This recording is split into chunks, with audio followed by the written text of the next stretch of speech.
Ladies and gentlemen, the following is another amazing episode of the Wrestling Podcast, Ringside Society. In one corner, we have the great thing on Greener. And we're talking about the chart of Ringside Society and Delaware's latest American hero. It takes two to make a thing go right. He's Rob Bass, and you are not. And the second corner, we have that ocean crossing, straight up Boston, flight catching, shot glass snatching, always positive, life is great, 592, living in the 718, the worldwide star boy, Remy Blue. And our special guest tonight is actually a first for us because we've had legends, we've had up-and-comers, we've had the hottest right now, and we've even had people that have actually done documentaries and books and so on. But tonight is the first because you know why? We have a man who is the grandson of a former United States kickboxing heavyweight champion. That's right. Harvey Scott. Did I get his name right? Did I get his name right? His name's Harvey. Harvey Hastings was my grandfather's name. What was his name? Harvey Hastings. That was his Harvey name. Hastings. My apologies, Ty. Harvey Hastings. That's right. We actually, the man who was kicking butt back in the 70s, we now have his grandson here. So everybody, welcome to the show. The guy with the supply, former ECWA heavyweight champion, Ty Awesome. How's everybody doing? Thanks for the Pretty intro. good, man. Hey, no problem, man. I've seen you work in the ring, man. I'm like, yeah, man. Rob knows how to pick him, man. Definitely, a guy I've been excited to actually have on the show.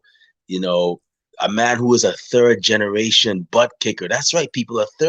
This man's granddaddy used to kick a lot of butt back in the day. So kicking butt in his family is generational. It just has to happen, man. We've never really had that before. So I gotta say, Ty, thank you very much for giving us this opportunity. Really appreciate it. I know Rob's been excited all day too. Rob couldn't wait to have you on here, even though I heard that apparently you had to kick his butt back at a 1CW show. It is what it is. But yeah, yeah, definitely appreciate you coming on our show as well, and shooting the breeze with us and so on. So how's everything going in your neck of the woods? Everything's fine on my end. Everyone's healthy on my side, and just keeping myself busy training, and just ready for the new year. Yeah, man, definitely. Hey, as long as you keep on the grind, man, you'll definitely make it to where you want to be. And I've even you were even on 205 at one point. Like you got like I think several chances to be on WWE. Am I correct? Yeah, I did do a couple tours with WWE. Yeah, I did have a couple times where I was on television. So to answer your question, yeah, I have done it. I've been on Raw twice, wrestled on there once. I was on 205 Live, and I wrestled on 205 Live, and I've attended 2 SmackDowns. So that's really been my WWE tenure. I've done a couple matches in front of agents. I've done 2 matches in front of agents outside of the 2 that were televised. So that's basically all that I've done in WWE. I don't really consider it as like groundbreaking, but definitely an accomplishment I'm proud of. But the fact of the matter is you were able to actually make it on TV and get to do your thing, which a lot of people to this day still haven't. And it may not be groundbreaking, but it's definitely a step forward, in your career and so on. And yeah, man, I mean, I'm glad you got that opportunity and so on. So I gotta ask you, man. So your grandfather was a kickboxer. Like growing up, did he ever like teach you any like moves that later on helped you out in wrestling? Or was it like that was just for him? He doesn't want the rest of his family doing what he does. If you do get into it, that's on your own, but you're not gonna get into it because I encouraged you. So So with my grandfather, he wasn't necessarily around all the time when I was a kid. Um, so I didn't really learn anything from my grandfather outside of, he was just like a grandfather figure, seeing him on holidays, Christmas, whenever my dad took me over there. I didn't really know. I mean, I knew the history of my grandfather, because he was a black belt in Ishinru karate, and he was a master sensei in it. And, he was basically like a forerunner in the beginning of the United States karate and all that stuff. He was basically like a pioneer and all that. But when I met my grandfather, he was older. He was in his late 60s when I was born, I think.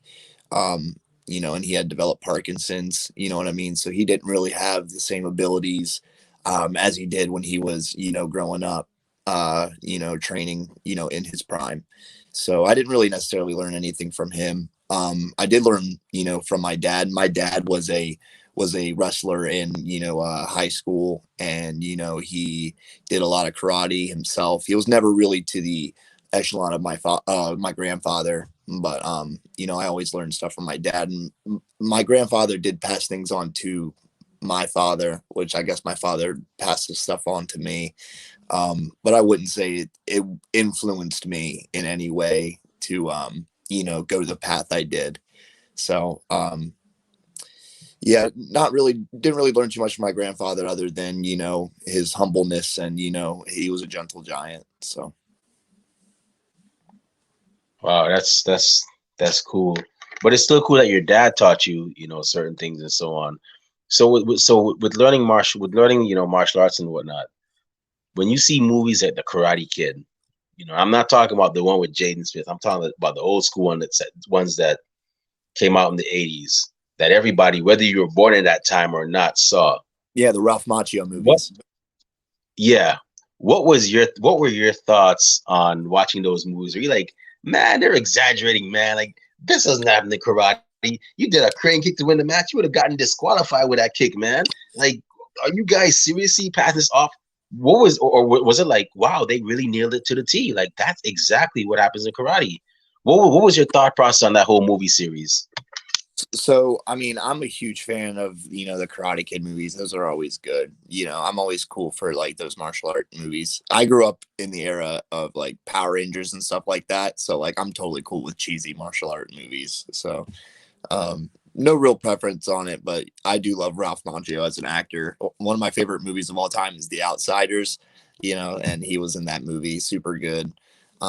So yeah, the Karate Kid movies, I've never really like actually sat down and broke it down, the actual martial arts of the stuff I've just seen. I just remember like the crane kick, in the movie. It's been forever since I've seen them.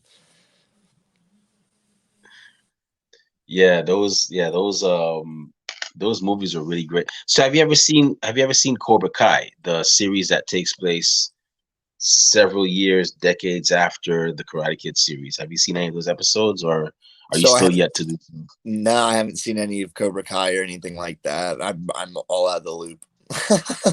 Yeah, I don't really watch any of that. Oh, okay.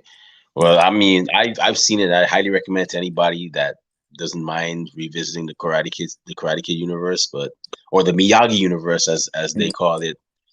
But I would definitely recommend those. They're really great. And the thing I like about Cobra Kai, Rob here is a huge Cobra Kai fan as well too. So if he tries, just give you a heads up. He might try to do the crane kick, so just take it easy on him. He doesn't know what he's doing a lot of times. So if he tries to come back at you because you beat him up that last time with the crane kick, I mean, just watch out. Just take it easy on him. He knows where I But train. but yeah, with Cobra Kai, I'd highly recommend it because it's actually it nails everything to a T. Like it pretty much, like, you don't fight. They pretty much let you know what happened to everybody. Johnny's gang of friends that you know ganged up on Daniel. Obviously, Mr. Miyagi. They even take a trip back to Okinawa where Johnny, well, Danny, well, Daniel had his match against that one guy Chosen, and they touch a lot of stuff. And this next season is gonna be crazy. If you ever get a chance, I know your life is busy right now, wrestling and other stuff. If you ever get a chance, I highly recommend it. Rob over there shaking his head, is nodding his head, so he agrees with me too as well. So yeah, but let's take a trip. Speaking of nostalgia, let's take a trip back into the past. And I gotta ask you, how did you become a fan of professional wrestling? What was the match or the main event or that one relative you happened to see, or at one time when you happened to have that relative that was watching it and you just decided to actually sit down and watch what they were watching? How did it all happen for you? So I guess my original love for professional wrestling became with like the Mighty Morphin Power Rangers, like I was saying earlier. So like I grew up on that as a kid, you know what I mean? I loved it, you know. And then through some friends that I met just growing up down the neighborhood, I got introduced to professional wrestling, and I was like, oh my gosh, these guys are like fighting each other in like red spandex tights. You're telling me I can be the Red Power Ranger? Like I'm gonna do that one day. Like this is gonna be me. So that's where my original love from wrestling came from. It originally came from Mighty Morphin Power Rangers back in the day. But definitely my first like real moment that I remember watching in wrestling was the night that John Cena got drafted to Monday Night Raw in, I believe it was 2004. And I remember it was Jericho on the highlight reel. And it was probably the first time I ever watched it at my house. It was Jericho on the highlight reel, and then John Cena came out, and he was the first draft pick on Raw. So that was my first introduction into wrestling, where I was like, okay, I'm in. Wow, that's cool. That's a great introduction. That was around the ruthless aggression era, which it was actually pretty good. It wasn't as raunchy as the Attitude Era, but you had a lot of athleticism with those men and women of that era. That was definitely a good time. Yeah. So now that who were some of your favorites that you enjoyed growing up watching that you just had to like sit down and watch? You hung on every word of every promo that they had and so on. So I definitely was a huge fan of Paul London. I really liked Paul London because it adapted with me. I felt like I was like a smaller frame dude who did a lot of flips and stuff like that. So I instantly connected with Paul London right away. That him and Brian Kendrick helped me believe that I could do it. You know what I mean? Just watching them on TV, I was like, if they can do it, I can do it. So they were two really big people who I watched. Part of the like bigger series of people, of course, Rey Mysterio was always awesome to watch. I love Eddie Guerrero, Matt Hardy, and even like later wrestlers like Tyson Kidd and people like those people. But definitely during like when I was a kid, it was definitely like the Rey Mysterios, the Paul Londons, definitely, you know, those younger group of guys. I loved Randy Orton back then. Even as a bad guy, I liked Randy. John Cena, of course, he was one of my favorites. I was like 10, so he was great. You know, I loved all those guys. A lot of good people. We had Kurt Angle back in the day. I hated Kurt Angle as a kid, but looking at him now, like I loved Kurt Angle as a kid, and he did his job to a T. He made me hate him when he was wrestling John Cena back. I think they had like a year-long feud. After like him and Jericho, and like it was like him, Jericho, and Christian, and then it was like John Cena and Kurt Angle for like a straight year, and it was just like great the whole time. So yeah, those are more of the people who I really like adapted to as a kid, and I got to see the Hulk Hogan come back in like 2005, so that was really cool too, to experience that. Oh yeah, that must have been something. I've been watching wrestling for 30 going on 32 years now, and I've never gotten to see Hulk Hogan. I used to the best of my memory, I've never gotten to see Hulk Hogan live before. I've gotten to see The Undertaker live. That's I awesome. got to see him wrestle Triple H at WrestleMania 20. No, WrestleMania 28. It was WrestleMania 28 in Miami. I got to see that, and I was very grateful for that. That's when he But I've wrestled. never gotten to see Hulk Hogan. So go ahead. Was that when he wrestled John Cena? No, that was when he wrestled Triple H. When Okay. this was like I'm thinking of 2 years 30. after he retired Shawn Michaels. I keep forgetting how late in the Yeah, WrestleMania. 30.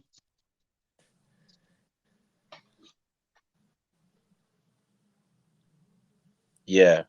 The one with John Cena, I think that was WrestleMania 35.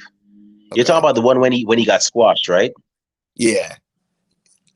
When he was in the crowd and they were like, John Cena, you have a match, and then he ran like a little kid and got into Yeah. the ring and he got that. I think that was either 35 or 36, one of the two. Yeah. But that's awesome. You got to see the Undertaker live, But man. Especially like during that era where he's only like sporadic appearances. That's a really cool experience to have. yeah, that was my first and only WrestleMania. I was very glad for that. And also, I mean, I got to see, Triple H in the ring too, and I got to see Shawn Michaels.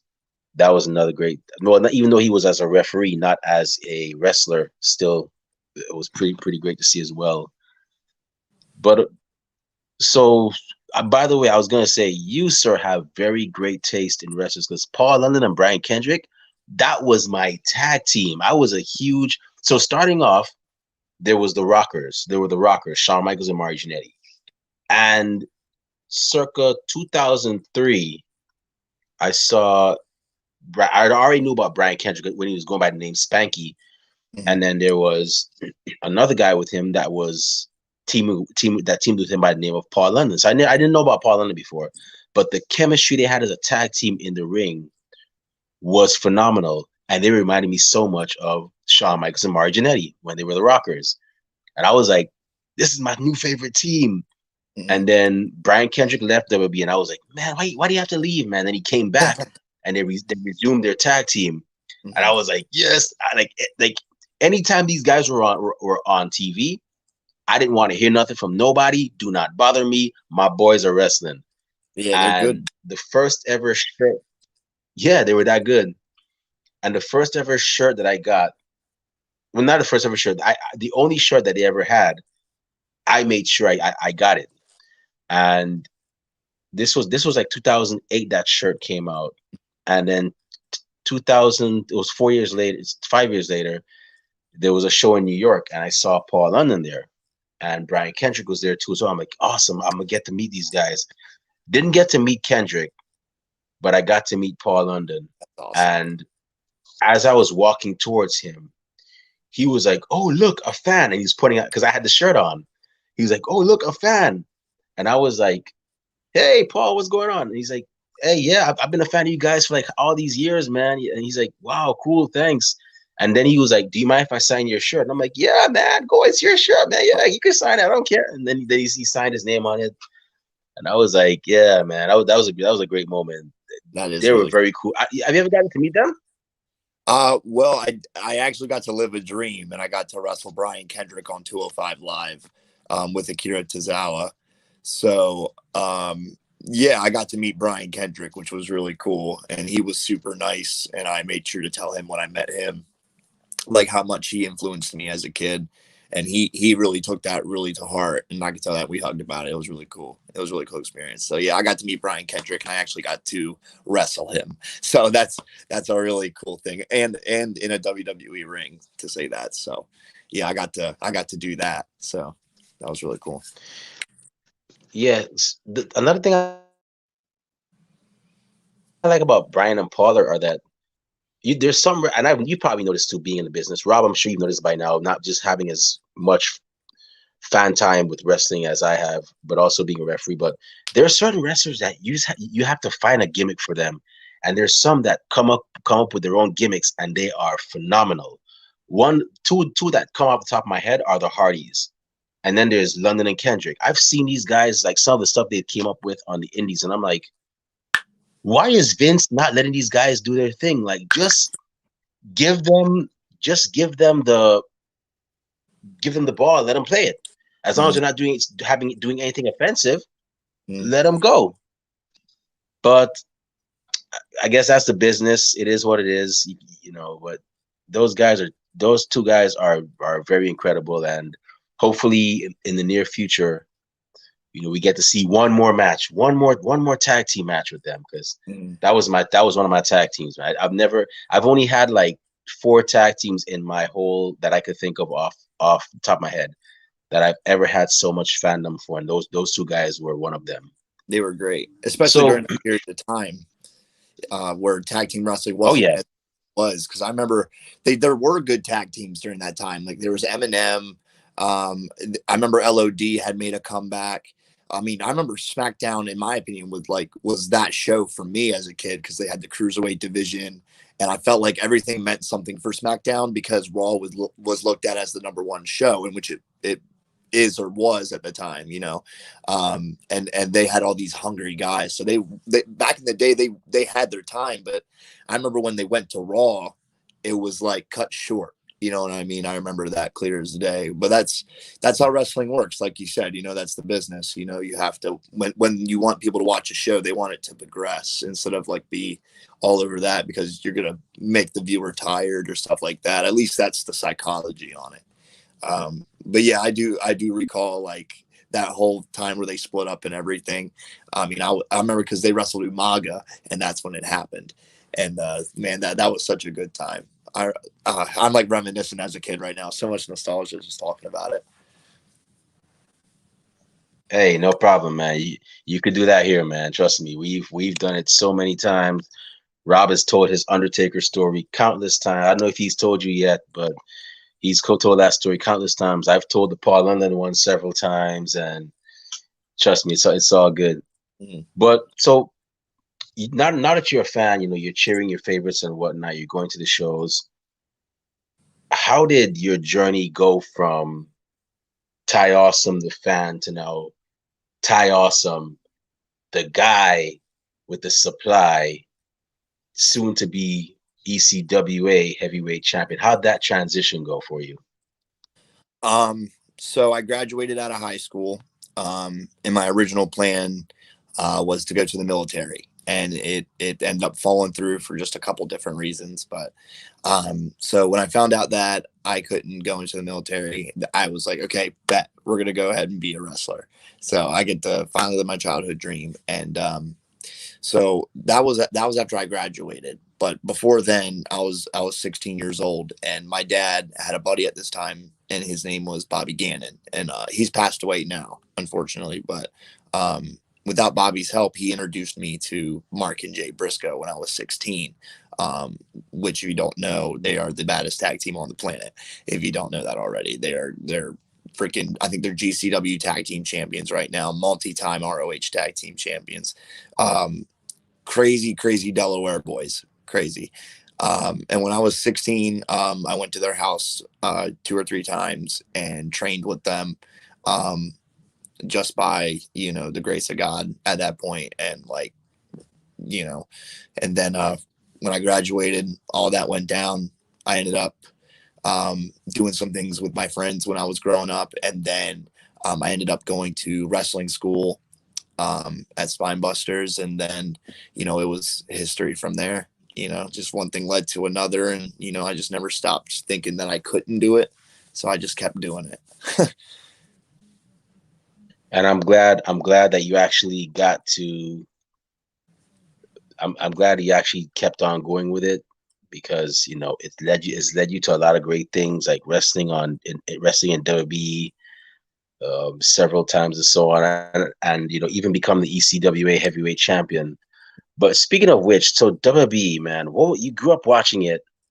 You said you're a fan of London and Kendrick, and you grew up watching these guys on TV and whatnot. But what was it like now, being in the same position that they were, to actually get to wrestle in WWE? What was going through your mind? Was it like, were you like, were there a lot of nerves, or were you like, something, I got this, I've been doing this long enough, or was it a combination of both? Man, it was a lot, you know what I mean? But really, when you're there, you know, at the event, at the show, at least with WWE. I mean, I feel like this sometimes during like indie shows, but definitely during WWE shows, it is like a freaking like machine. Like they are running like this. It's crazy. Everyone's working, everyone's doing something, everyone is, productive. So like I feel like it's a very fast paced job too, to work there.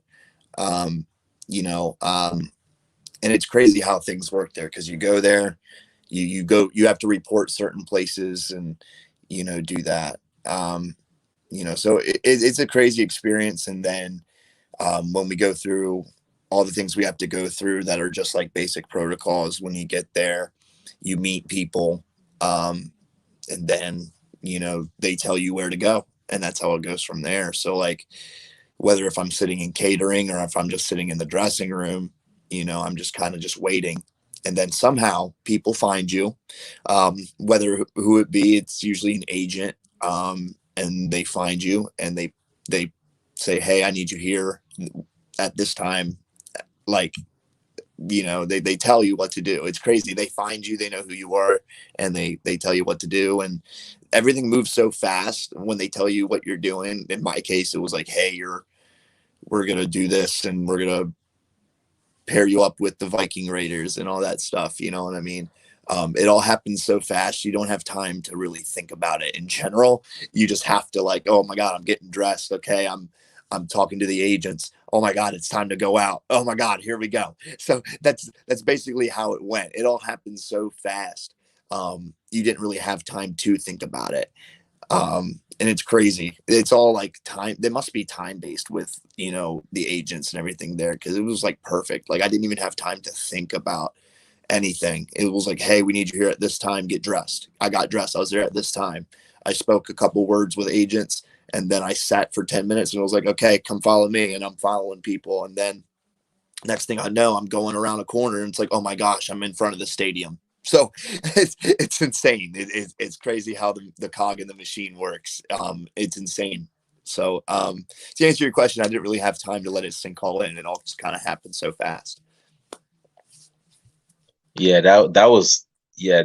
That's man. I tell you, I tip my hat off to you, because if it was me, I would have been biting my nails, trembling. I'm like, one, for the fact that I'm actually in WB and I'm actually wrestling for them, and WB is pretty much, even though there's AEW now, it's still one of the places where a lot of people want to be. So I give I tip my hat off to you for that, because I would have been like nerves to the max, just shook. Yeah. But Definitely, for sure. And I probably was I think I was crazy nervous that night. I really think I was. But once you go out there, there's no going back.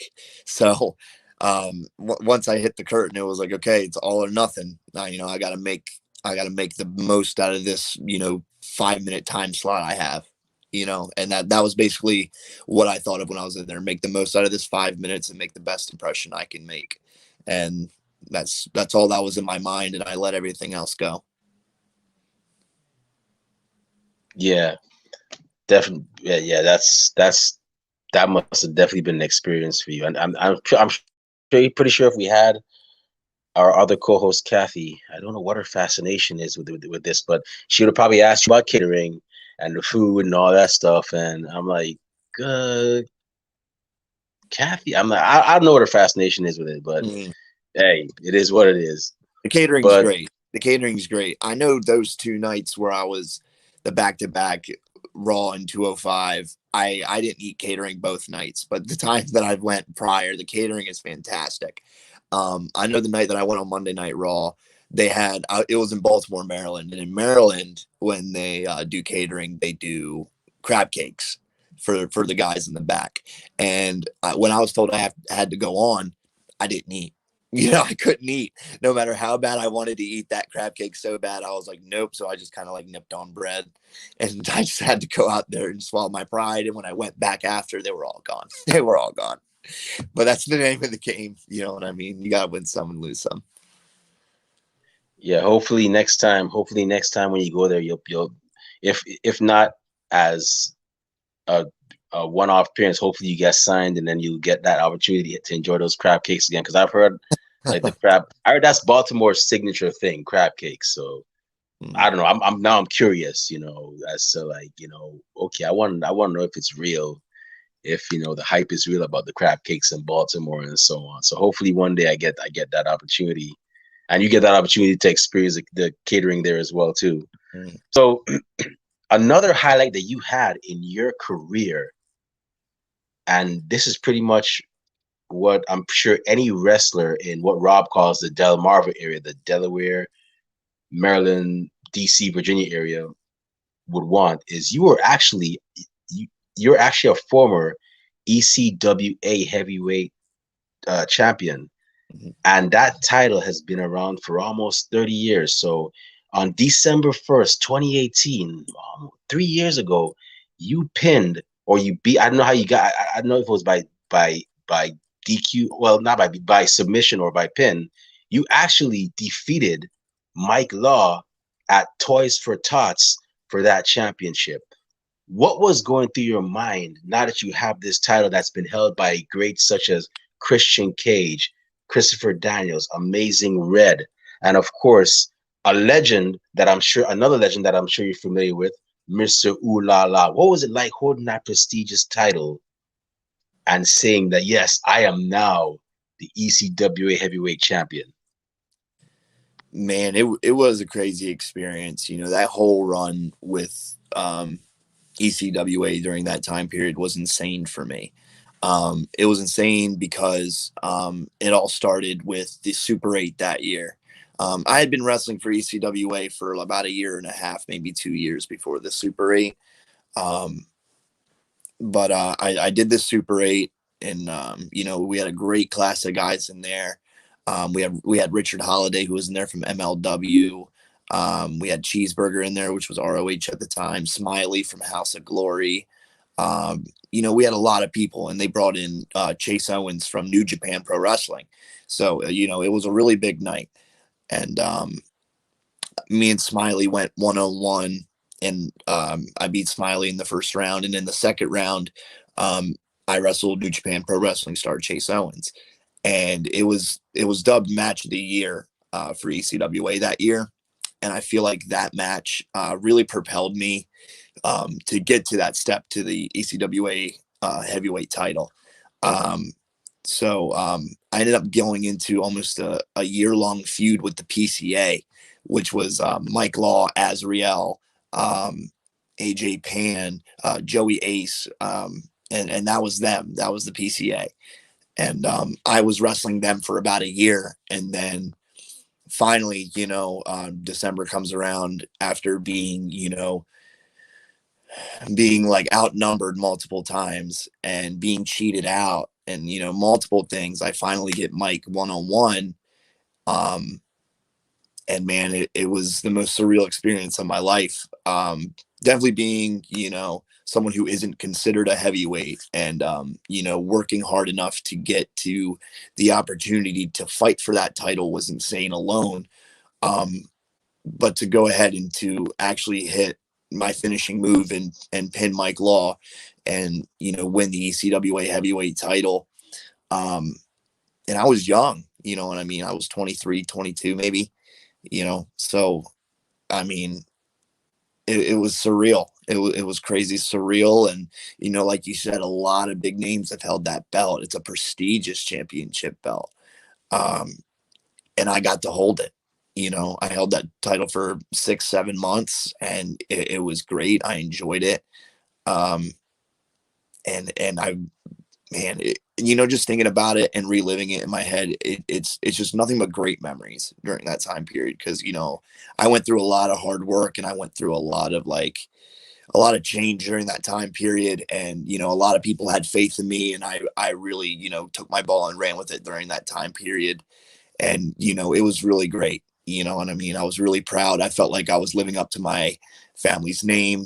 Like we were talking about earlier, my grandfather was United States kickboxing champion, so that was a big thing. And I got to continue that history almost 50 years later. The story was still being told. So that was a big thing for me. It meant a lot. Yeah, that's cool that you actually got to do that and live up to your family's name and so on. a lot of people I've seen have been like feel like they've had to have had pressure on them, at feeling that they have to live up to their family's name and so on. And some have been successful, some haven't. But I'm glad that you actually got that opportunity to actually do so, and hopefully this leads to more opportunities as well. Have you ever gotten to take part in the ECW Super 8 tournament? Yeah, I did when I wrestled Chase Owens and Smiley. Oh, I sorry. Yeah, that. no, you're good. You're good. Yeah, it was the 2018 tournament, I believe, and I was in the semifinals, and I lost to Chase Owens in the last one in the semifinals. Yeah, Chase Owens. Chase Owens is definitely one of those guys that's low key good at what he does. He's. I think he could be. And this is probably going to sound bad. I know that some people might say Bullet Club made Chase Owens, but I think that I know he's a great wrestler, but I think I would love to see Chase Owens get a serious run in New Japan with one of their singles titles. That guy is just so amazing, and I know he could definitely do like a lot of good, a lot more good. I mean, he's doing great right now. Don't get me wrong, he's doing great, but I know there's more that he could do in New Japan. I'm hoping that they throw that ball, they pass him the ball, and he runs with it. And Smiley, I saw Smiley. I was in Ridgefield, New Jersey for We Are Wrestling, and I finally got to see Smiley in person, live. The man could go. I He's was like, awesome. I mean, they're both those guys are really good. Both those guys are super good. Smiley, that was the first time I met him, and I was blown away. I wrestled him at the beginning, and I didn't know how I was going to get through the next match because he's just that damn good. He's so good, you know what I mean? And he's so innovative. He has moves that you've never seen anybody else hit before. So yeah, and that's one guy who I feel like who is more low key, you know what I mean? Like, and Smiley, I feel like he's one of those guys who can really do it and really go. And I feel like AEW or like MLW, someone really big would benefit from having Smiley because he's super freaking good. He is. He's innovative. Like I said, he's trained by Amazing Red. I mean, not many people who haven't been trained by Amazing Red haven't hit that upper echelon. So I mean, all those guys are phenomenal. You have to think Smiley was there with Isaiah Cassidy and Mark Quinn before they went to AEW. So I mean, like those all guys were like a knit group. Not I wouldn't say a knit group, but they all trained together. So I mean, really great, minds in that area. So man, now the way you're talking now, you got me regretting missing that House of Glory show last night, man. But it wasn't because I wanted to. It was something that I had to deal with. So unfortunately, I couldn't make it. But next month, I'm gonna make it. I'm by hook or by crook. I'm gonna definitely make it to one of those shows because I've heard a lot of great things about them, and they've been doing doing the damn thing as well, and so on. So hopefully, I get to make that next show. So I just got I just got two more questions before I pass over to Rob. I know Rob is chomping at the bit and so on.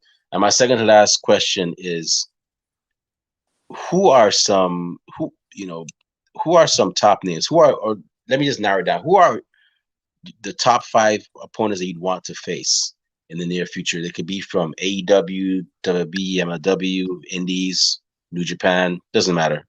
Anywhere. if I was to say like in my career, like right now, I wouldn't say like in the future, but I'd say like right now, if I had to pick a list of people, in no particular order by any means, Marcus Mathers for sure. I definitely want to work him. He's definitely, top notch. And I've known him since he was a kid, so I would definitely love to work him. Um, I want to think because I don't want to miss anybody. Let me see. It's really tough. I definitely wouldn't mind. I'm really trying to think. You got me on a hold here. I don't really think about this too often. I would like to wrestle Merrick Miami. I wrestled him as Leo Sweet. I'd like to wrestle him as Merrick Miami, just to be something cool to do. So that would be really fun. Leo Rush. it's always been my dream to wrestle Leo Rush. This kind of, I guess I would really love to wrestle Hook. I would love to be an enhancement talent for Hook. That would be a lot of fun. And kid's gonna be a star. I could just see it. And I mean, if I had to pick one more, I'm trying to think, man. I'm thinking. Well, one guy that I've been seeing a lot lately, who I think is really good, is Ninja Mac. He's really cool. I've been seeing a lot of his work right now.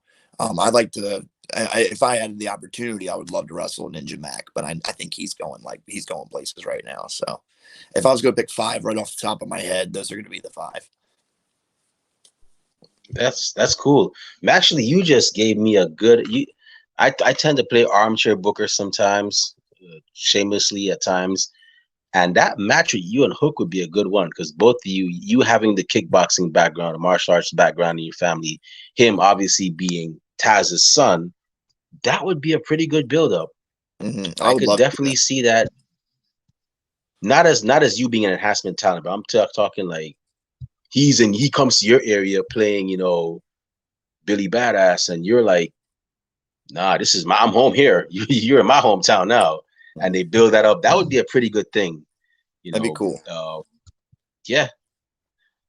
But I just got one more question. My last question is: when you're getting ready for a match or you're in the gym working out, what are some songs that you like to listen to that get you in the mood to prepare for that match or to knock out those reps or knock out those minutes of cardio that you have to knock out in the gym? So my music definitely fluctuates all the time. If I had to pick like someone I listen to all the time, it's Green Day. I'm a huge Green Day fan.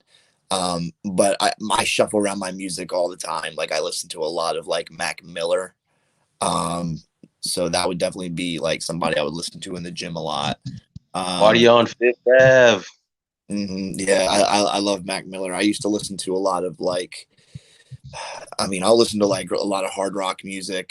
But I mean, it changes all the time, so I can't necessarily pick just one. But if I'm typically listening to Green Day or something along that genre, like Blink 182, or I'll listen to like MGK. Yeah, don't hate me. I listen to MGK. Don't hate me. But so any of those guys, I love old rock too. So it fluctuates a lot. So, but like I said, Green Day, Mac Miller, definitely good for hyping yourself up and getting ready. Hey, whatever gets you through the reps, man. I listen to MGK. I still listen to Invincible. That's a track right there, man. Yeah. I mean, my playlist, it fluctuates. Like I have, so 1 minute I'll be playing MGK. Then next minute I might be playing like Carly Rae Jepsen. Another minute I might be playing the iPods. You have so much. Another minute I might be playing Seven Dust. And then another minute I might be playing What Is Love by Hathaway, which is the song that Will Ferrell and Chris Kattan danced to in Night at the Roxbury. So yeah, Rob's doing a little head bob. So yeah, no shame, man. Trust me.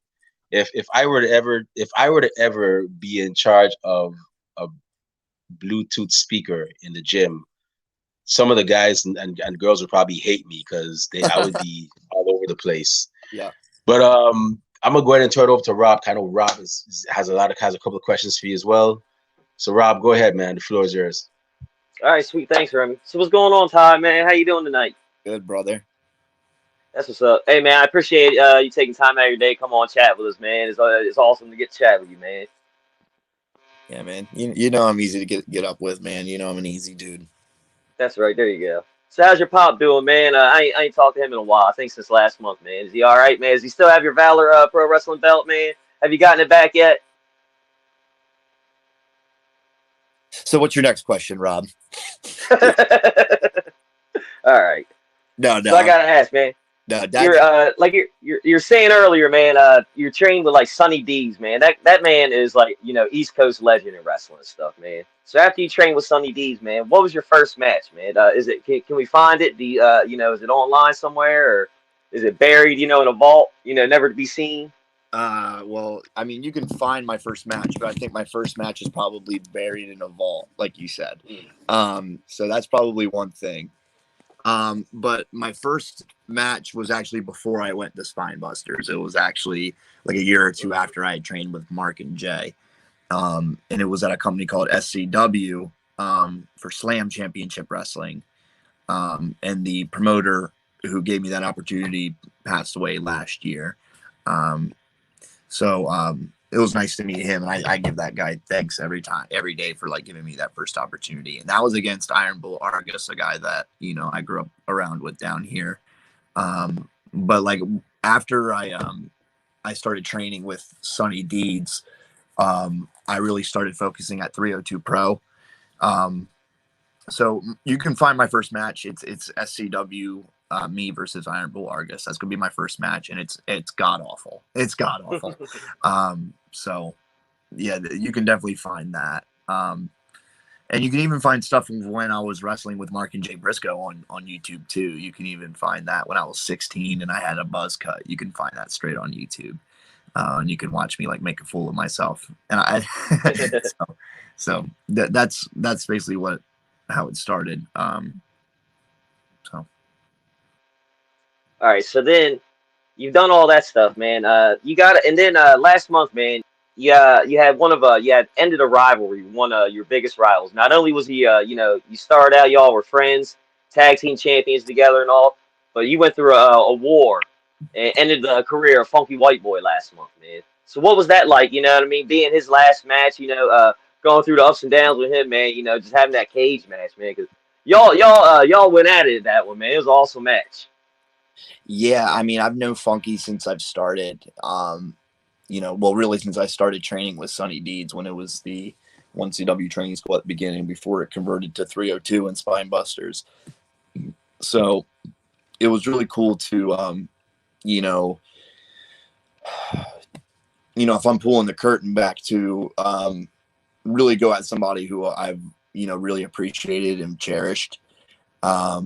Because me and Funky have always gotten along. He's always been a super nice dude. And even his family, his wife, his sons, have always been super nice. So, to first be tag team champions with Funky was awesome. You know what I mean? Because it was somebody who I respected a lot. And it was somebody who, we both were baby faces in Delaware. And when you put us both together, I mean, it was just good match, it really just worked. And like, I've never really had I've tagged with people before, but with me and Funky, it felt like it just fit right in. People kind of like adapted right to it, because they adapted with us, you know what I mean? So, I mean, it was really cool, to start that with Funky. And then when I had to, do my thing and take time off and, I decided that I wanted to, go the route I did in the future of, the career I did. And that was, to turn and, to, do my own thing because Funky didn't, have my back when I was gone. You know what I mean? And then we told a really good story. And I've never been the heel character before. And I really got to, do my thing. You know what I mean? I never really have gotten to be a heel and talk on the microphone and show everyone how confident, my character portrayal can be. Because everyone, I feel like a lot of wrestlers just thought I was just this baby face, let's go get him guy. And, I felt like I had more to give than what I was. And I did a lot, as a baby face, and it was fun. And, I like to think I do it well. But I felt like a lot of people doubted me as a heel. And I never really got to do that in front of a crowd. And I took time off. And then when I came back and had the shock turn, and then, I got, a little bit more trust in the back as far as, everyone trusts me in the back. Don't get me wrong. But when it comes to like talking on the microphone and having more say in the story, I got to, do a lot of that. And I really, tried my best to take my ball and run with it, because, I was given that opportunity. And when you're given an opportunity like that to really tell a story and to make it mean something, and it not even being for a championship or anything, you know what I mean? Just to have the story that means a lot, and to keep it going for so long, even on low, pretty decent level indies.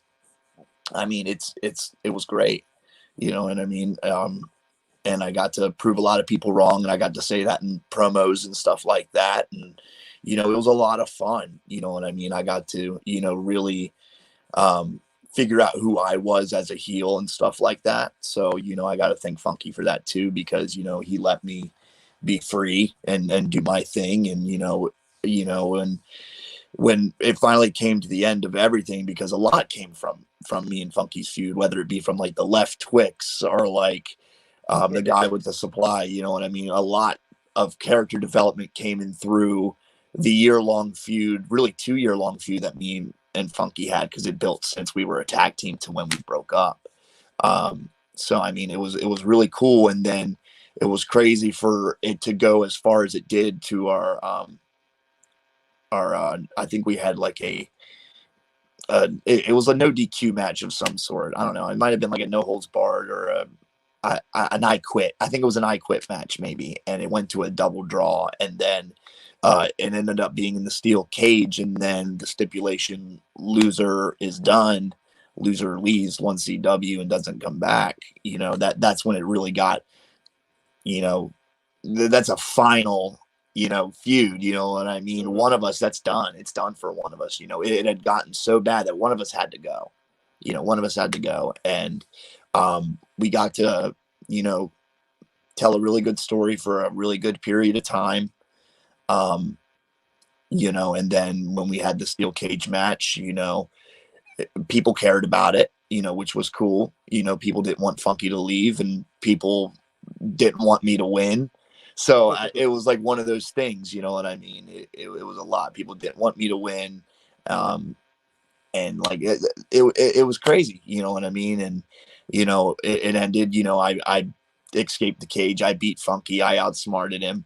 And that was it for him, you know what I mean? So to have this story with Funky was really, really cool, because we got to really play around with emotion, and we got to really tell a story with everything. I got to cut some really good promos.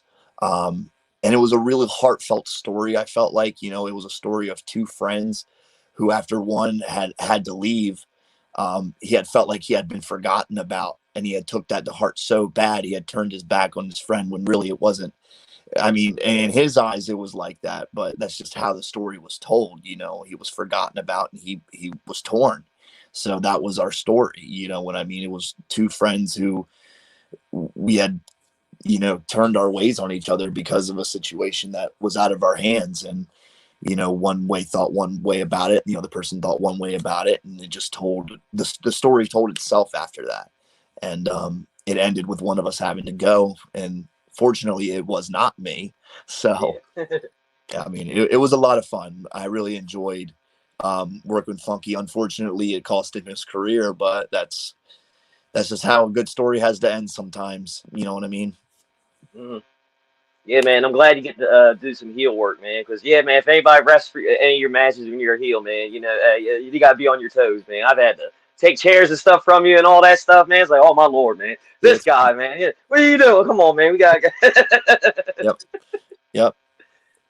So now, it's 2 weeks from now, on the 29th, big business and all. You're involved in War Games and all. So you go from one big story, man, you're going to another, man. So, man, yeah, y'all got War Games coming up, man. So how are y'all getting prepared for that, man? Have they released 1CW's team yet? I know it's Mark and Sean, I think, and Miles. I think it's Mark, Sean, and then it's Miles, and then I think they got somebody else, man, but I cannot remember for the life of me who it is. But it really doesn't matter who they can just find and pair and team up, because really we're a well-oiled machine, big business. You know what I mean? We've been doing this for a couple months. I mean, if you look back at the me and Funky story, there's a time where Funky was wrestling Travis Banks, and who got involved in that match? I did.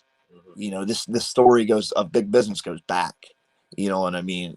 Months ago, even before the actual reveal of Big Business.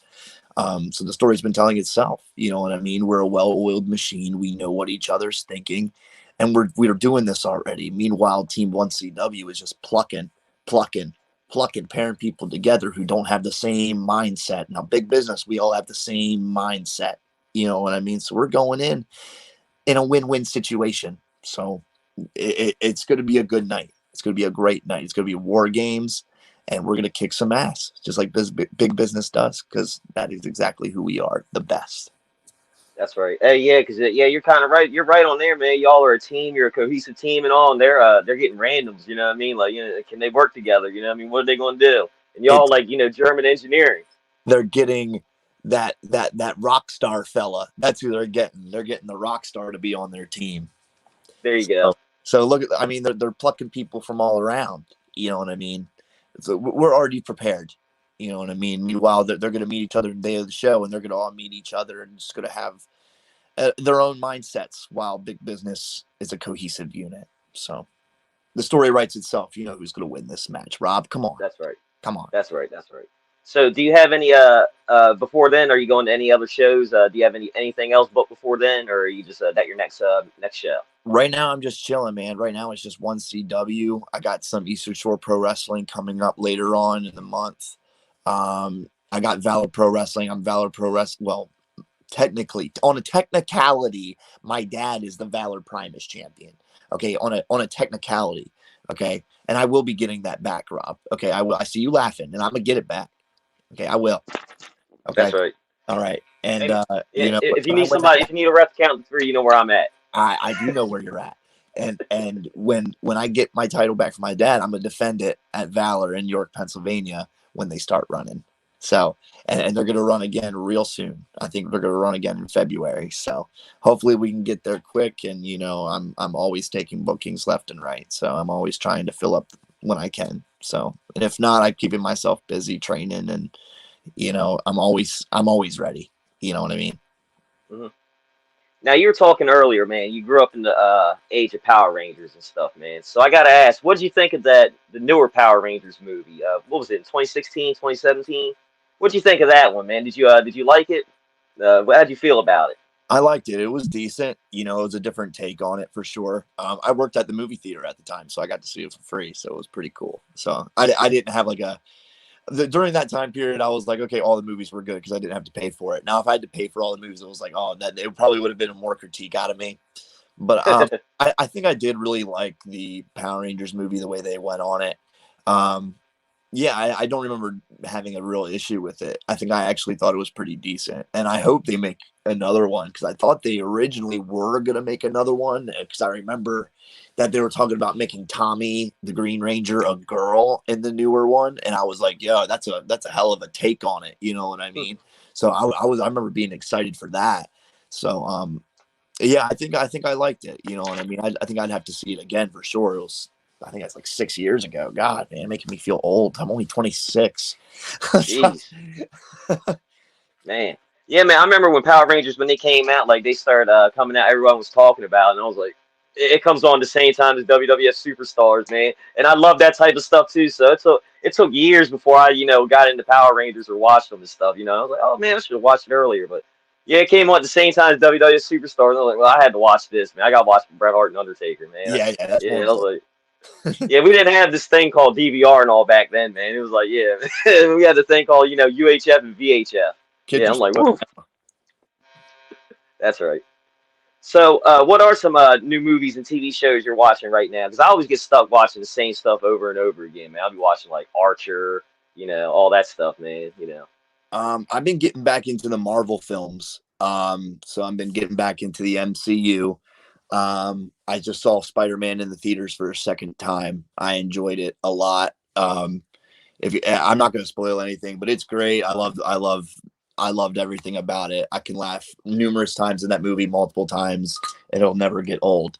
I've been getting back into the MCU. I've been trying to get back into actually playing more video games, because I bought a Switch last year, and I just have been playing a bunch on it.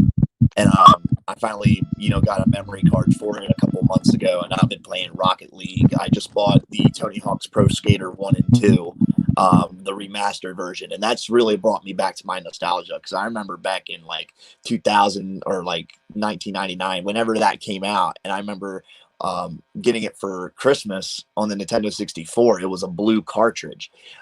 So me playing it now, it's like bringing me back to those nostalgic times where I was playing it on the N64 growing up. So I've been really getting into the game, and I'm like, I've already beaten it, but I want to beat it with like every individual character now. It's like I'm really getting back into it. And then they have a new Pokemon game coming out, and I grew up on Pokemon, so that Pokemon Legend of Arceus looks crazy good. So I've been getting more back into video games than watching things, but I have been getting into the MCU again, though. So, and I think I'm going to try to. I think I'm actually going to cave and get Disney Plus so I can watch the beginning from Iron Man all the way to like right now, because I've seen most of them, but I haven't seen like the beginning ones. I've probably seen like a couple movies before Guardians of the Galaxy on, you know what I mean? And I love Guardians of the Galaxy. That's a good one too. But I want to get like all the way back into it. I really do, because they tell really good stories. And it's always the story of good versus evil, and that's the wrestling story, is the story of good versus evil. So you always learn like compelling stories and stuff like that from watching those really in-depth movies that are progressively long with those stories, and like it's great. So that's what I've been getting into right now. Yeah, man, I got the Tony Hawk Pro Skater 1 and 2. I got it for my Xbox, man. Yeah, I haven't beaten it yet, man. It's been so long since I played it, man. I'm like trying to play, and I'm like, oh my God, I can't do half of this stuff anymore, man. It's gonna take me a while, to get back into it, man. I'm like, I can't remember how to jump up and do this. I'm like, maybe it's just, my reflex getting so old, my reflexes ain't what they used to be, man. It's like, but I'm getting there, man. Yeah. Now you're talking about Pokemon, man. What's your who's your favorite? You had to pick one. If I had to pick a favorite, probably like the Cyndaquil line. You know what I mean? I liked Johto, so Cyndaquil, Quilava, Typhlosion. That'd probably be like my favorite Pokemon. Is probably that series of Pokemon. That's pretty cool. Yeah. I don't have a Switch, man. I got a 3DS, and I got the Ultra Sun, Ultra Moon, and stuff on there. I like playing with them, man. They're pretty good. Yeah, I actually had somebody. I wish I Yeah, did. I did a random trade on there one time, and somebody gave me Mewtwo for like, I had doubles of something, and I was like, yeah, let me just send this out and see what I get. And somebody sent me a Mewtwo back. I was like, either they had doubles of that, or they were like, oh man, I done messed up, and I got a Caterpillar now, man. It's like, oh, and it's like, Oh well, hey, that's right. Oh man. So man, you were talking about the video games, man. What were your favorite? I know you had to play wrestling games, man. So what were your favorite wrestling games growing up and stuff, man? Well, I definitely grew up on the original SmackDown versus Raw. I used to go to my friend's house all the time and play it on the PS1, and then eventually SmackDown versus Raw. I think it was 2006 next on the PS5, and then we just moved all the way up. And then he bought classic ones, so we would play Here Comes the Pain, and he got a GameCube, and we would play like Day of Reckoning and like all those good games. So like I played them all. I loved them all the time. I created my character and probably adjusted my move set on every single one of those games 100 times. You know what I mean? Just growing up, that's how, that's how I lived life. I got home from school and I made my creator wrestler, and I just fucking played for hours. That's right. I play 07 and SmackDown Raw 07, 08 sometimes. My buddies and I we'll get up once in a while, man. I'll bring my Xbox over, and we still got a GM mode thing on there saved. And I have it written down in a book, you know what I mean? So when we come back right where we left off, man, I know exactly what rivalries I had, who, I got going against who. So, I'm not like, oh, man, where are we going, man? I'm such a nerd. Yeah, they got the same thing, too, man. We'll be up all night. Be like, oh, man, sun's coming up, man. Like, I got to go to work and all this stuff, man. Oh, my God. Like, oh, man, yeah, I got to go home. Wife's gonna beat me up and stuff, man. Once we're older now we get like really die hard into it. Like I've been playing poker lately, and like I've just been like doing research and like looking up poker and stuff like that. And I played D&D, and like when I first started getting into D&D, I was investing so much time into getting all that stuff and learning it and remembering it. And yeah, dude, that's awesome. Yeah, I used to do that same stuff with my friends too. When me and Stretch started hanging out again, we did. He had one of the newer games, and we had two brands, and we had a brand war on his game, and that was like 4 years ago. No, not even. It was like 3 years ago, maybe 2-3 years ago, and it was just fun doing that and like reminiscing on those old things, man. That's really cool. Yeah, that's awesome. Yeah, man, D&D, I've never played that, man. It's something I've always wanted to try out and check out, man. But I've never really knew anybody, did it or whatever. I'm like, man, that seemed pretty cool, man. I've seen people play it on TV shows and stuff. I'm like, man, that seemed pretty cool. You know what I mean? Nothing wrong with that. It's never something I thought I'd get myself into, but then like I said, my buddy Ryan Stretch, he once he gets into something, we get into it. So like we started it, we figured out how to play, and it's like, okay, we went all in. So it's I've always never thought I'd be that D&D guy, but I mean, we don't play as often now, but it's something that I can always pick up because it's fun, and I'm not the best at it, just like Yeah. any other games. I'm not really great, but I mean, I'll play and I'll enjoy it. So, and that's all that Now, matters too. is Ryan the dungeon master, man? Does he get on the box thing, how to put the cloak on and stuff? Does he do that? Oh, man, He that's doesn't do the awesome. cloak thing. He doesn't do the cloak thing, but he'll definitely get into character, and he's definitely a good dungeon master. He's definitely our guy. Oh, man, that's awesome, man. Yeah, man. Yeah, it seems like y'all have a blast doing that, man. That's awesome. Yeah, man, he's a good. Now, before I Friend. huh? Yeah, I've known Ryan for over 10 years. You know what I mean? So like, it's really cool to have a good friend like him. So Oh yeah, man. Yeah, the guys I played like SmackDown and Raw with, man. We've been friends since like we were kids. You know what I mean? Like 20, 30 years later, still friends. You know what I mean? It's like crazy. hey, man, You know there's what I mean? people that will be there for the rest of your life. So Yeah, pretty much. You know what I mean? Even if we take a break and don't talk to each other for like a couple months or whatever, when we do, it's like just like when we left off, like nothing ever changed. Like you saw each other yesterday, man. It's like absolutely, man. And you'll come to find out in life too, your friends are sometimes more important than your family. The bonds that you create throughout your life are insane. And even your friends become your family, and that's really important too. And you got to keep those people close, just like your family. And I always tell people, tell your friends you love them, until it's awkward, tell Yeah, them. be weird about it. Yeah, because I mean, they need to hear it, because, we only have this one life to live and so much to make from it. Make the most of it. You know what I mean? So that's awesome. You know what I mean? Yeah, Not exactly. get all sentimental on you guys, but That's all good, man. It's all good. Now, before I pass it on back to Remy, man, I do want to ask, being in wrestling, going up and down the East Coast, winning belts and championships all around, man. Do you have any funny, travel stories that have happened? Like maybe you've been in the mountains and come across Sasquatch or something, or something crazy like that, man. Harry Henderson's situation. I got two quick road stories. So one was when I traveled with Greg Excellent, and man, I can't remember his name off the top of my head right now. There was this another guy we were with Nikita Sozio. It was Greg Excellent, me, and he goes by the Prince of Pro Wrestling. I cannot for the life of me remember his name right now. It's I think Alex, isn't it? Alexander James, maybe it might be his name. I can't remember because I think he changed his name, but I can't remember. I think when he was with us, though, he was Alexander James. And I remember one time, I don't know if he'll be happy with me telling this story, but I just remember this story. So hopefully I don't get heat for this. But I remember we were all driving one time. We were driving that one time because I did like I went with Greg Excellent to Excite Pro Wrestling one time in New York. He gave me the opportunity of a lifetime, and I can't thank Greg enough for that because that was so cool. First and only time I've been to New York. That was so cool. And so we went, and on the way home, he was driving, and Alexander James was driving, and he pulls over. He's like, I gotta go pee. I can't hold it anymore. I gotta go. So he goes outside, and we're waiting there in the car for like 5 minutes. And he comes back in the car and he starts driving. It's like, well, did you go? It's like, no, I didn't go. Yo, dude, I laughed like probably like a 9-year-old schoolgirl. It was ridiculous. It was like in the middle of the night. It was like 1 o'clock in the morning, and I was like, yo, he just didn't. We were just out there for 5 minutes, and he didn't go pee, and I just laughed. And he was like, what the hell are you laughing about? He was like, and then Greg looks at him. He was like, because you were out there for 5 minutes and you didn't go pee. He was like, of course he's laughing. That's a good moment I had. And another good story I have a bunch of Killian McMurphy stories because guys freaking ridiculous. But my story with Killian McMurphy, I wasn't even there.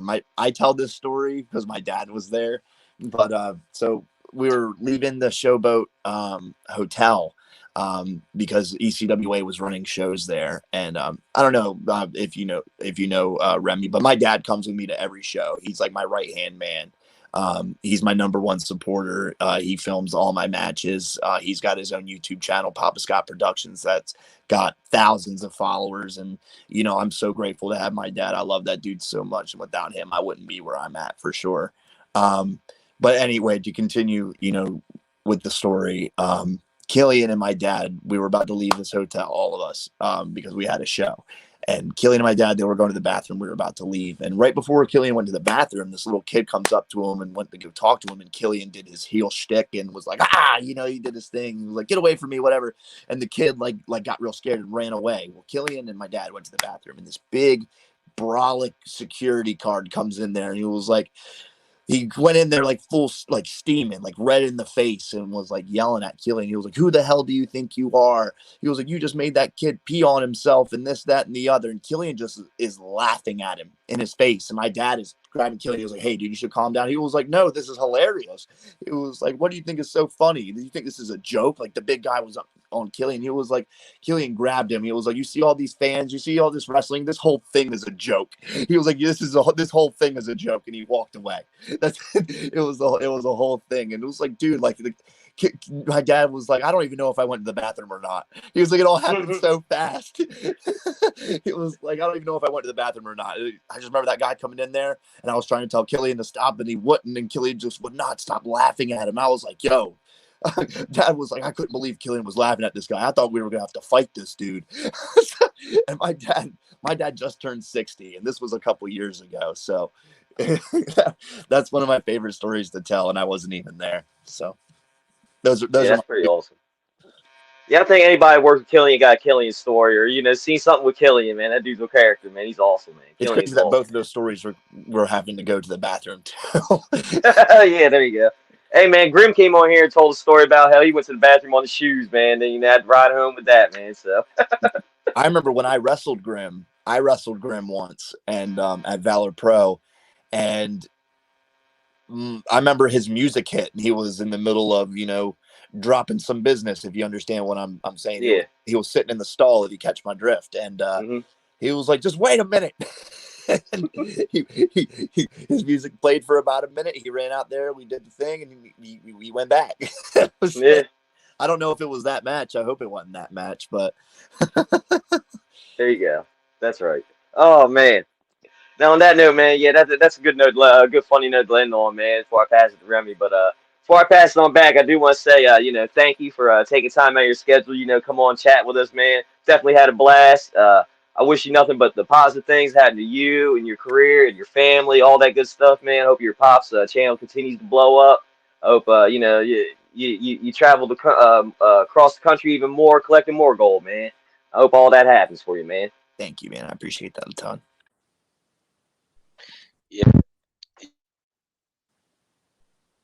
Yeah, Ty, thank you very much, man. You know, we really appreciate taking time out to be a guest on our show and shooting the breeze. I definitely enjoyed it. I know Rob did as well too. So your dad is involved with the wrestling business as a cameraman, right? I mean, apparently Rob told me that.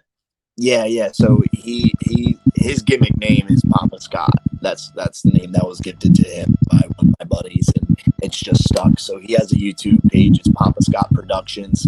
He basically films all the shows that I'm on. You know what I mean? He's a huge contribution to this, getting people footage. You know what I mean? And that's one thing that the business lacks, is like footage. And not that it's a bad thing, but my dad, what he does is 9 times out of 10, he's doing this just for fun.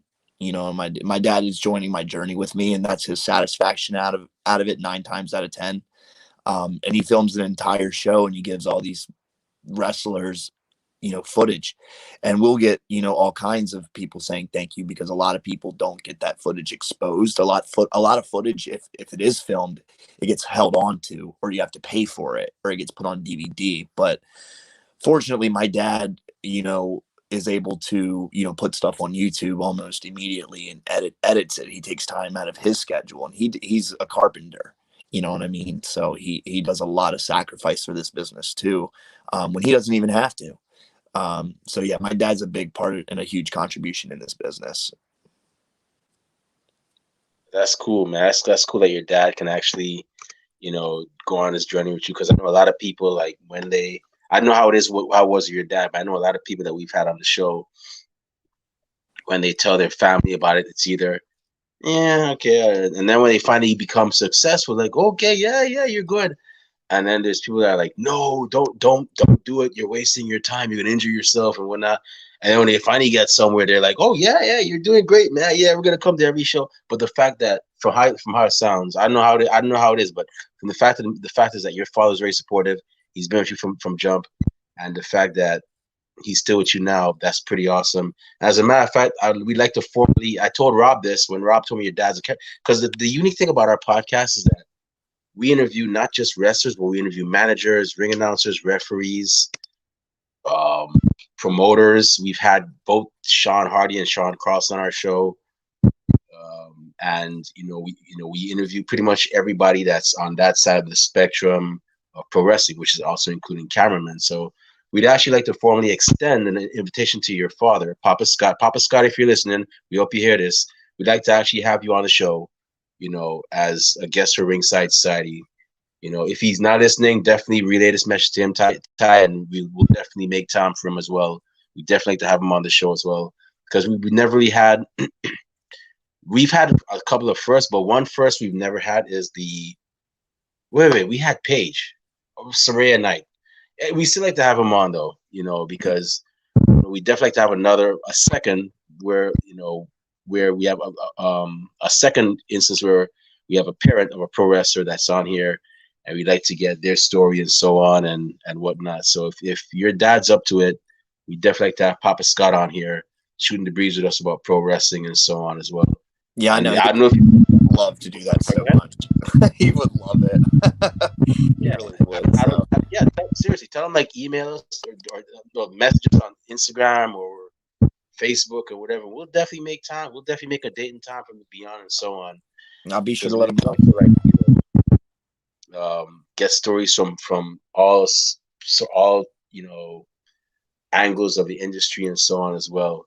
So definitely, we definitely would appreciate that. And yeah, man. Hey, I just gotta say thank you very much for once again being on the show, and thank you for all the matches and memories that you've given us for the past couple of years, and that you continue to give us. And I wish you all the best. I hope you get to be on WB. I hope you get to be on AEW this time. Maybe we'll see you on ECW, and I'll be like, "Yo, we just had Homeboy on the show, man. Yo, Rob, check this out." And I hope you get another shot at ECW heavyweight title and all that good stuff, man. We're just sending positive vibes your way, man. Thank you guys very much. I appreciate that a lot. I appreciate you guys asking me to be on. You know what I mean? You guys are giving us more content to provide with this business. And that means a lot to us. So thank you guys so much for having me. Yeah. So before we shut down the show, where can fans find you on social media when they want to find out when your next appearance is, when they want to purchase Ty Awesome merchandise, and where can bookers and promoters find you when they want to book you for their shows? Yeah, for sure. So Facebook me at Tyler Hastings, or you can go to my Facebook page at Ty Awesome. Easy to find. I'm on Instagram at Ty Awesome, Twitter at Ty Awesome Pro. If you ever want to email me, I'm tyawesomepro@gmail.com. I'm always accepting bookings. I'm always responding on a quick time. I have a resume. I'm always readily available with it. I've done, a lot. I wouldn't say a lot in this business, but I'm very grateful for the things I have done in this business. And I think I can still continue to provide a good workplace environment in that center of the ring. So, I love what I do, and I love, pushing people to their limit. And that's really it, man. You know what I mean? I love what I do. I'm very grateful for everything. And, I just hope to continue to live a good life. You know what I mean? Very blessed. Awesome. So promoters, y'all heard, this man is readily available. He has his resume and everything, a great resume, if I may add. I mean, just imagine you're gonna have the grandson, and I mean this with zero sarcasm, 100% respect. You have the grandson of a U.S. kickboxing heavyweight champion. And not only that, a former ECWA heavyweight champion and former ECWA superweight competitor who is actually, and if you don't know what the Super 8 is that same tournament that has given us iconic names like Xavier Woods, Crowbar, Christopher Daniels, etc., etc., etc. Promoters, ask yourselves, don't ask yourselves, why should you? Ask yourselves, why not? Or why have we not made it happen? Go ahead and book this man. And to those of you fans that are out there that are watching, if you can't make this man's shows, definitely go ahead and check out his merch line. Because like I said, there's not a lot of times. I personally hold the Super 8 tournament in high regard. I'm hoping that maybe, we could do a little sponsorship deal, you know what I'm saying? But that's all for that's all for talks down the road one day. But fans, cop this man's merchandise, man. I mean, you have a Super 8 tournament competitor. I mean, come on, how many of y'all can say y'all have that? You know what I'm saying? So definitely go ahead and support this guy. He's doing great things, hard worker, and he's definitely doing it right. And you know me, I like to see people get rewarded when they do their hard work. So definitely go ahead and y'all check this man out. But with that being said, it's about time for us to shut this show down. Rob Bass, the Mel Gibson to my Danny Glover, I forgot the guy's name. The Falcon to my the Winter Soldier to my Falcon, and the Sam Wilson to my Steve Rogers. Where can fans find you on social media when they want to talk wrestling, find out where your next appearances, purchase Rob Bass merchandise, and also where can bookers and promoters find you when they want to book you for their shows? All right, you can find me at Twitter, Instagram, and Twitch at Rob_Bass82, and then Facebook, YouTube, Rob Bass. Awesome. And promoters, if you're throwing some nice tacos for him, he'll give you the Danny Davis special from back in the day with Bret Hart and the Hart Foundation and whatnot. But if you want to find me on social media, you can find me on Twitter at @TheRemyBlue. I don't have a lot of interesting things to say, but who knows? Maybe you'll get lucky one day. You can find me on Facebook under the alias Remy Blue, and you can also find our podcast on social media. We're on Twitter and Instagram at Ringside Society. We're on Twitch at Ringside Society 2019. We have our Facebook group, which is Ringside Society. You guessed it. Just go ahead. You can go ahead and join our group there. We have a lot of cool things there. We are also on Spotify. And we're working on getting season 3, our last season, up on Spotify as well too. We also have a Teespring store where we have a lot of cool merchandise, official Ringside Society merchandise. We have T-shirts, obviously. We have tank tops for the summer. We have hoodies and long sleeve shirts for the cold weather. We also have cups for your favorite warm beverage and all that good stuff. So definitely check out our store, purchase some merchandise. All proceeds go back into keeping this show afloat. And we also have a YouTube channel, yes, which is actually where this episode is being streamed through, or one of the platforms. So go ahead on YouTube, type in Ringside Society. When you see that sweet OMG dark blue and light blue yin yang sign with the blue flames around it, you'll know that's us. Go ahead and subscribe to all of our videos because you won't want to miss a thing. And check out our other videos. So we have a lot of interesting videos with people like Jasmine Allure, Marion Kowski, Anakin Rosa, who's the son, and many other impressive individuals as well. So definitely go ahead and check us out. We're doing a lot of interesting things. And with that being said, it's about time for us to shut it down. We just want to thank everybody that tuned in live tonight. We really and truly appreciate it. To those of you that are going to listen to us later on via our YouTube channel or our other platforms like Twitch and Facebook, thank you very much in advance. And to those of y'all that hate us, can't stand us, really and truly wish we'd stop what we're doing and go away, well, like myself at the Go to Corral and Rob Bass at the Taco Festival, we're not going anywhere for a while. They hate us because they ain't us. We ain't stopping. But with that being said, we just want to let everybody know that we here at Ringside Society are very well aware that everybody and their grandparents and their parents have a podcast. Well, we're not your grandparents' podcast. We're not your parents' podcast. As a matter of fact, we're not just any podcast. Hey, yo, Rob Bass, one time for the mind, one time for the people, one time for the wrestling culture, and one time for former ECWA heavyweight champion, the guy with the supply, Ty Awesome. Woo! What type of podcast are we? We're the Wrestling Fans Podcast. That's right, we're the Wrestling Fans Podcast, Ringside Society, and we'll be back tomorrow with another impressive episode with another impressive guest. But until then, In the meantime, do us a favor, stay safe, stay healthy, be excellent to each other, and party on, dudes. We out. Peace. See y'all. Good night. Stay classy, Delaware.